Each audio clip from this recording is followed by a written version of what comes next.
Animation is a mistake. Just let that dissonance vibrate in your mind for a moment. Animation is a mistake. These aren't the words of a cynical critic lounging in a leather chair, eager to tear down a masterpiece. They aren't the whispered regrets of a failed artist, surrounded by dusty, forgotten canvases. This declaration, this seemingly impossible paradox, came from the mouth of Hayao Miyazaki, the maestro, the living legend who sculpted entire worlds from pencil and paint. The man who built Studio Ghibli, a global bastion of storytelling, upon the very foundation of that beautiful, glorious mistake. It's a statement so contrary to his life's work that it feels like a betrayal, a puzzle. So my question to you, the one that will be our compass through this entire journey today, is this. How does a man who fundamentally believes his life's work is an elegant flaw, a noble but tragic misstep, become one of history's most beloved and successful storytellers? The answer has nothing to do with talent, luck, or business strategy. The answer is a philosophy etched in sacrifice. Welcome to the 500 Millionaire Blueprint. We're not here to count dollars. We're here to uncover the currencies of the human spirit, resilience, purpose, obsession. We're here to talk about the kind of wealth that makes you inevitable. Today, we don't just tell a story. We perform an autopsy on a legend's soul to understand his genius. The name is Hayao Miyazaki. Even if the name doesn't immediately register, you know his soul. You've felt it.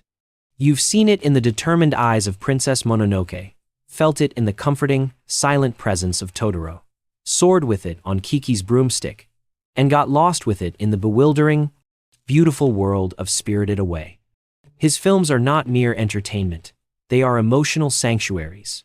They are cinematic arguments for a better, kinder, more mysterious world. He is the co-founder of a studio that became a cultural phenomenon, an Academy Award winner whose influence stretches from the heart of Japan to the most powerful boardrooms in Hollywood. His success isn't just commercial, it's spiritual. He built a fortress of artistic integrity, a defiant castle in a world increasingly dominated by commercial compromise and formulaic storytelling. He is the pinnacle, the goal. But if we try to map his journey using the conventional blueprint for success, the one plastered across motivational seminars and business books, the map disintegrates in our hands. That blueprint demands linear progression. It preaches a gospel of smart goals. Set them, achieve them, celebrate, and then set the next, bigger goal. It ends with a golden-hued vision of retirement, a peaceful reward for a life of hard work. Miyazaki's story torches that blueprint, because this man has officially, publicly, and often with great emotion, retired from filmmaking 7 times. 7 times he has walked to the edge of his creative life and declared it over. After the brutal production of Princess Mononoke in 1997, he announced his departure, citing the strain on his health. After Spirited Away won the Oscar in 2003, it was widely believed he had reached a peak from which he could gracefully descend. And most definitively, after The Wind Rises in 2013, he held a globally televised press conference, a grand farewell, declaring with absolute finality that his era of feature filmmaking was over. And yet, here we are, over a decade later, and he has just released another universally acclaimed masterpiece, The Boy and the Heron. The simple question is, why does he keep coming back? But that's a surface-level inquiry. The real, big question we need to wrestle with today is far more profound. What if Hayao Miyazaki's genius isn't a magical gift he possesses, but a relentless, insatiable hunter from which he can never, ever escape? And what if the very state of peaceful finality he's been running towards is the one thing that would actually destroy him? Let's do something radical. Let's ignore his biography. Forget his childhood, his influences, his first big break. That's the safe, linear path. Instead, let's teleport directly into the heart of his greatest crisis. Let's go to the end, or what he desperately wanted to believe was the end. The year is 2013. Picture the scene. A packed room in Tokyo. The air is thick with respect and a kind of somber finality. Hundreds of camera flashes create a strobe effect, like lightning, illuminating an old man who looks not just tired but existentially weary. He speaks of his declining eyesight, the physical toll of a craft that demands inhuman precision. He has earned this rest. He has given us entire universes. Now, he will step away. He will be free. The world applauds. A perfect ending. But freedom is a cage for a man whose identity is not just tied to his work, but is completely fused with it. What is freedom to a spirit whose very nature is the relentless act of creation? Imagine the days, then weeks, then months that followed. Imagine the deafening silence of a Tuesday morning. For 40 years, that silence had been filled by the gentle hum of the studio, the rustle of paper, the distant murmur of his fellow artists. Now, there is only the ticking of a clock. Imagine his desk, once a chaotic mountain of sketches, dragons, flying machines, spirits, and brave young girls, now clean, sterile, and empty. A tombstone for his creative life. The hours, once a precious, finite resource he never had enough of, now stretched before him like a barren desert. This wasn't the peaceful retirement of travel and hobbies. This was an amputation of the soul. He had surgically removed the very thing that gave his life its unbearable weight, and in doing so, had also removed its profound meaning. He tried to fill the void. He worked on exhibits for the Ghibli Museum. He drew a serialized manga about samurai. But these were like offering a thimble of water to a man who was used to drinking from a raging river. They were tasks, not a calling. The price he paid for this so-called freedom was a creeping, insidious sense of irrelevance, a slow fading. He was a vibrant, living mural watching his own colors turn to gray. And in that crushing quiet, he made one specific, fatal decision, a miscalculation of the soul. He confused the exhaustion of the body with the exhaustion of the soul.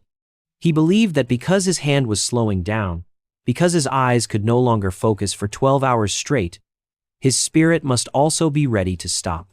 He diagnosed the physical symptom, but completely misunderstood the spiritual disease. The disease was not the work. The disease was the absence of the work. It was in this self-imposed exile that he came face to face with his true, lifelong nemesis. It was never a rival studio like Disney. It was never a looming box office number. It was never a dismissive critic.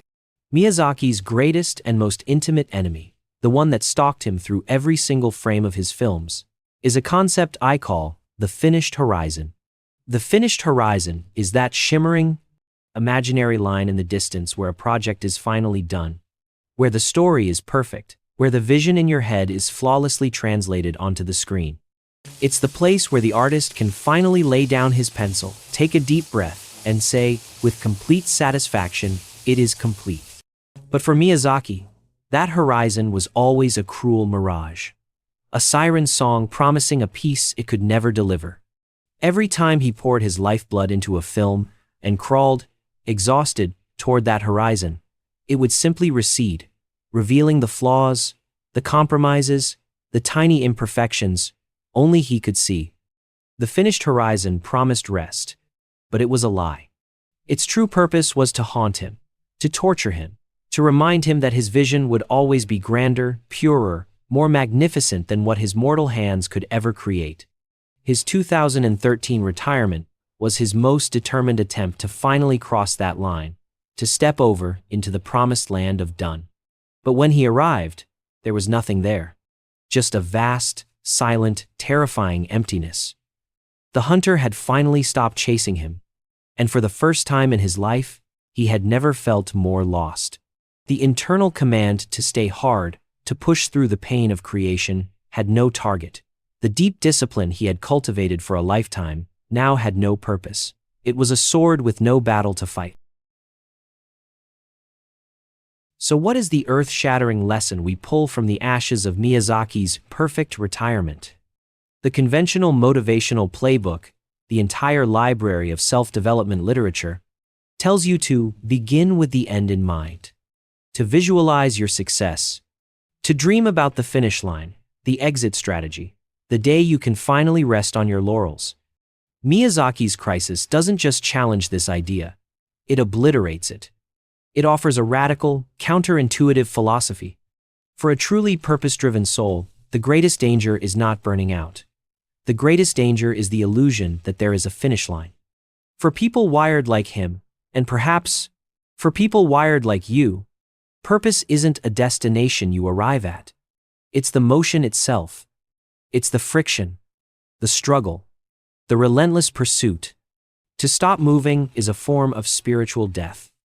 The lesson he learned in that agonizing silence wasn't that he needed to manage his energy better or find a new hobby. The lesson was that his fire was never, ever meant to be extinguished.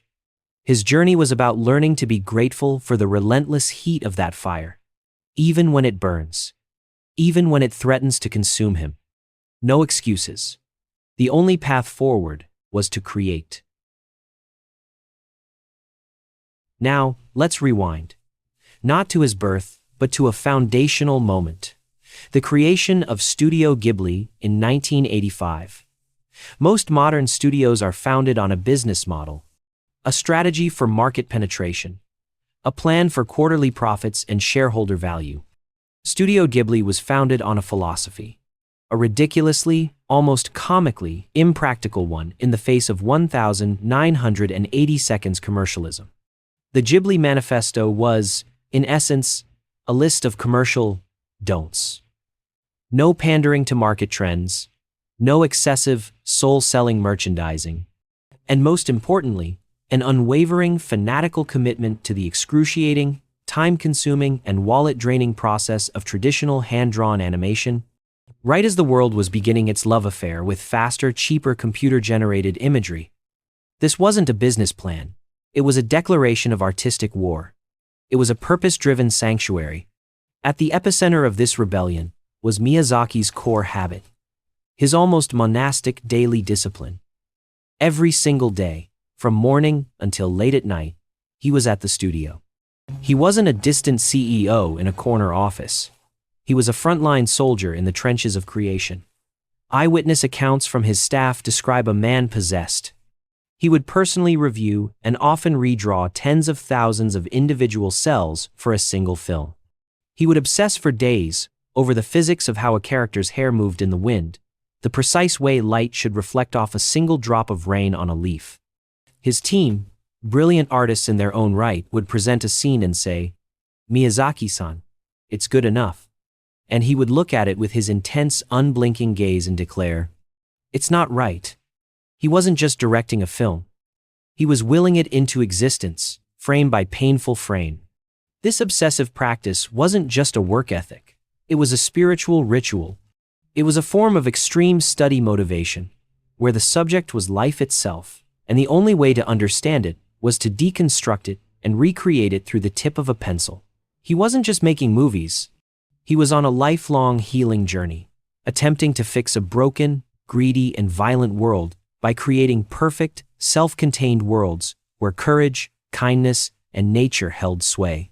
He had to stay hard on every single detail, because he believed the details were the atoms of truth. He operated from an abundance mindset, not of money or fame, but of the infinite well of stories the world had to offer, if one only had the discipline to listen and the patience to draw them out. Now, let's turn on our spotlight on the flaw. We must be unflinchingly honest here. This process, this relentless pursuit of an impossible standard, made him a difficult man. He was notoriously grumpy, a creative tyrant, a perfectionist who pushed his artists to their absolute physical and mental limits. Stories from the studio are legendary of animators breaking down in tears, of brutal critique sessions, of a man so consumed by the vision in his head that the feelings of those around him often seemed secondary. He wasn't a smiling, huggable guru espousing the power of positive thinking. He was a master craftsman who demanded blood, sweat, and sacrifice, first from himself and then from everyone who chose to follow him. You didn't just work for Miyazaki, you survived him. The idea to sacrifice the weekend wasn't a trendy hashtag. It was the baseline expectation. And yet, isn't that more real? Isn't that more honest? His greatest flaw, his searing impatience with mediocrity, his relentless, almost cruel demand for more, is the very same engine that powers his unparalleled genius. He doesn't preach a sanitized version of self-development where you meditate your flaws away. He is a living testament to the idea that true growth is not about eliminating your darkness, but about harnessing its ferocious energy for a higher purpose. So, how do we, in our own lives, apply this obsessive, slightly mad philosophy without alienating everyone around us? We can't all be tyrannical geniuses, but we can distill the essence of his method into something practical. We can adopt what I call the Craftsman's Code. It's a simple, three-part formula derived from his unique mindset to transform your work from a task into a calling. 1. Fall in love with the problem, not the solution. The world is obsessed with outcomes, with the win. Miyazaki's approach teaches us to find joy in the process. Don't just focus on finishing the report. Fall in love with the act of finding the perfect word, of structuring the perfect argument. If you're a coder, don't just aim to ship the feature. Fall in love with the elegance of the code itself. The joy, the energy, the true motivational fuel is in the struggle. Be grateful for the complexity of the problem. 2. Define and master your single frame. For Miyazaki, it was one drawing out of 144,000 inches of feature film. He knew that if he perfected enough single frames, the masterpiece would assemble itself. For you, what is it? The single, perfectly crafted email that builds a relationship? The 5-minute conversation with your child, where you are 100% present? The single paragraph you write with absolute brutal honesty? Master the smallest possible unit of your craft. This is daily discipline in its most potent form. 3. Retire every single night.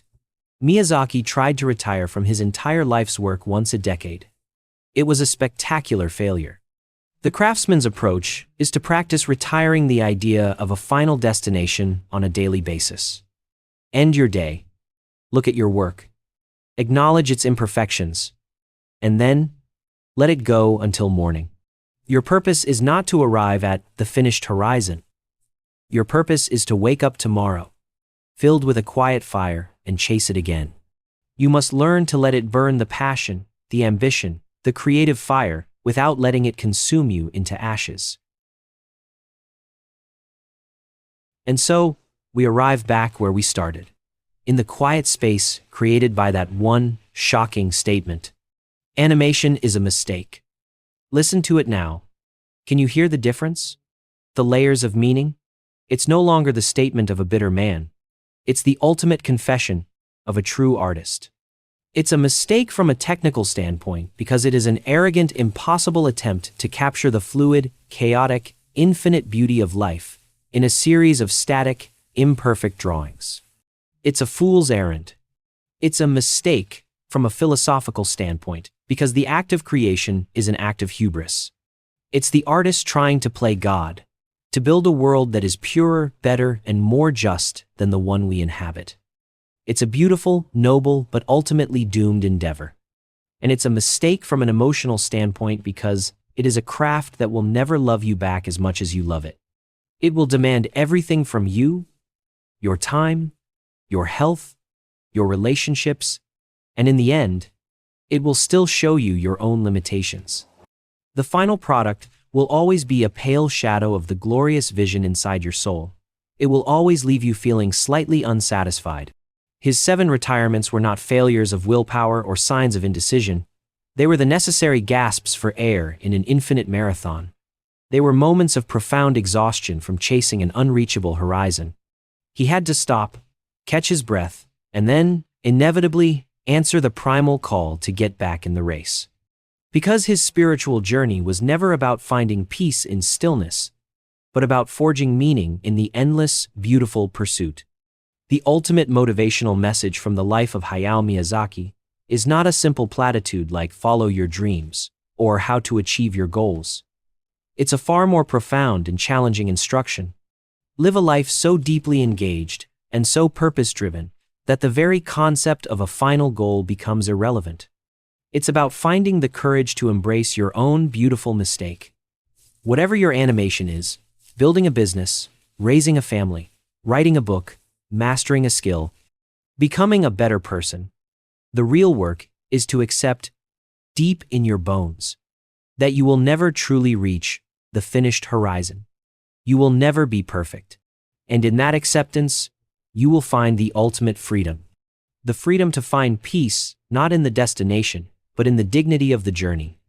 The freedom to know that your work is never truly done, and to wake up every morning with a profound sense of gratitude that you get to keep doing it. That is the true abundance mindset. That is the blueprint. Host. What is your beautiful mistake? What is the glorious, impossible thing you can't stop doing? Even when it's hard. Even when it breaks your heart. Share your story in the comments below. Your journey, your struggle, it matters. And if this story resonated with the craftsman inside of you, subscribe to the 500 Millionaire Blueprint. We're not just chasing success, we are redefining it, one beautiful mistake at a time.